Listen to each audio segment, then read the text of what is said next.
What if I told you that the best-selling video game in the world wasn't created by a massive company, but by one man working alone in his apartment? That's right, Minecraft, a game with simple graphics and no major publisher backing it, has sold over 300 million copies and sparked a global phenomenon. Consider this for a moment. In an era dominated by multi-million-dollar game studios and venture capital funding for every startup, how on earth did a pixelated sandbox game, created in just a few short days, turn into a $2.5 billion acquisition? How did Minecraft, the seemingly simple block-building phenomenon, defy all the rules of traditional business and transform into a global empire? And how did this simple block-building game become one of the most influential creations in gaming history? Let's break it down. Let's rewind to 2009. At that time, gaming looked very different. Companies were investing millions in hyper-realistic graphics, cinematic storytelling, and fast-paced action.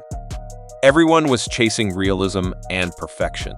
Then, out of nowhere, came Minecraft. It appeared outdated and felt unpolished. Yet players couldn't stop playing. So, where did this unusual game come from, and how did it evolve into a global phenomenon? It all started with one man, Marcus Persson, aka Notch. Marcus Persson is a Swedish programmer. At the time, he was working a regular job at a gaming company, writing code for other people's ideas.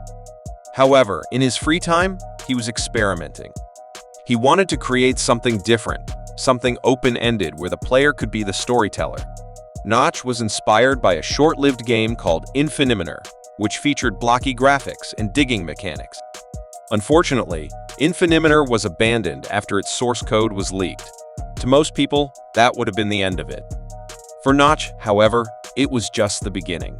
The first blocks of Minecraft. Notch began coding Minecraft in early May 2009.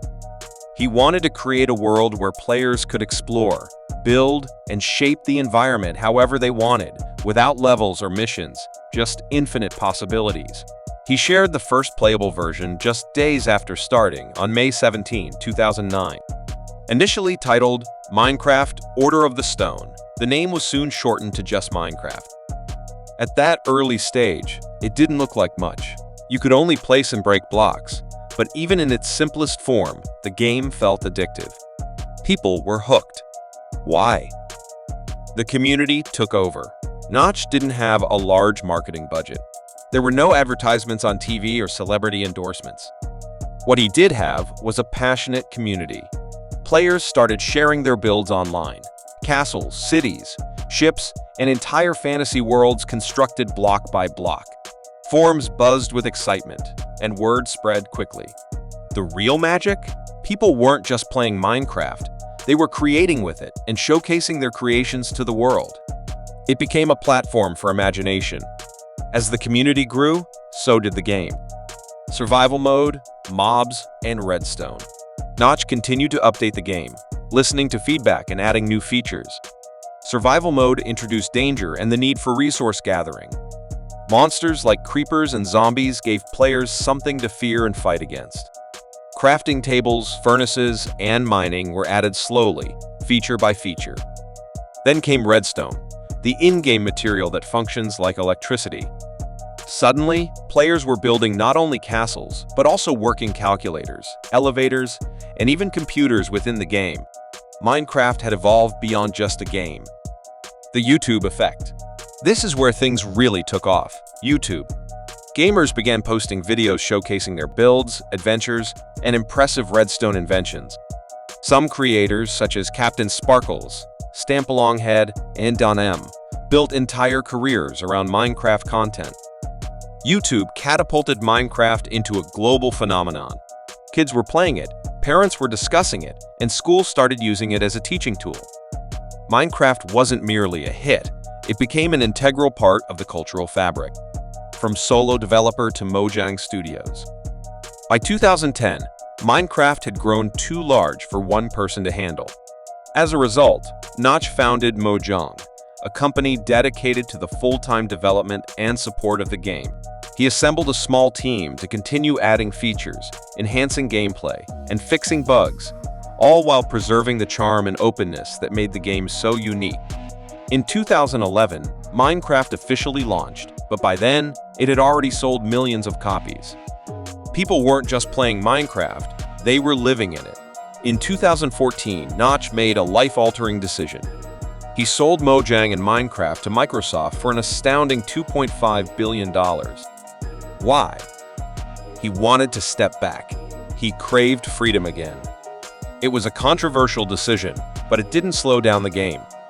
Under Microsoft's ownership, Minecraft continued to thrive with new updates, platforms, and spin-offs, such as Minecraft Dungeons and Minecraft Legends. Today, it's available on almost every device imaginable. Minecraft today, more than just a game.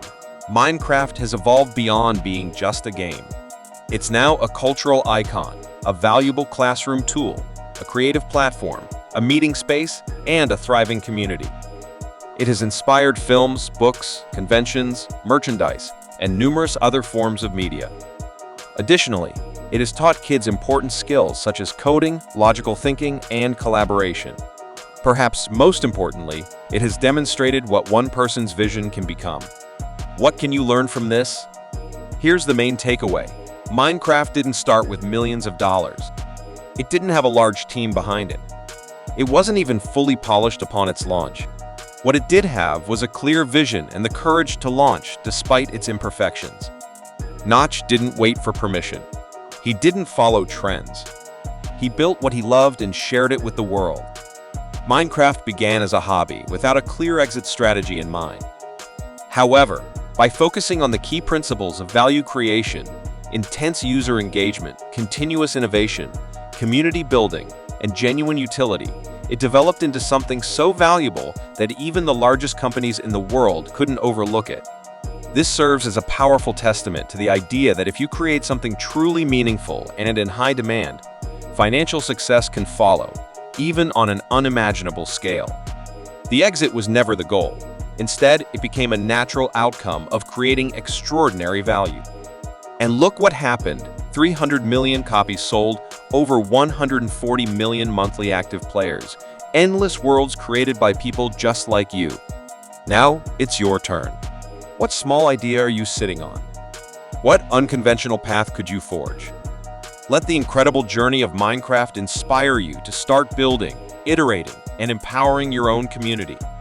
If this story inspired you, reminding you that even the biggest ideas can begin small, please do me a favor, hit that like button, subscribe to the channel, and turn on notifications. We have more powerful stories coming your way, stories that prove you don't need to be a genius or a billionaire to change the world. You just need to start, like Notch did, with an idea and a keyboard. Thanks for watching. I will see you in the next video.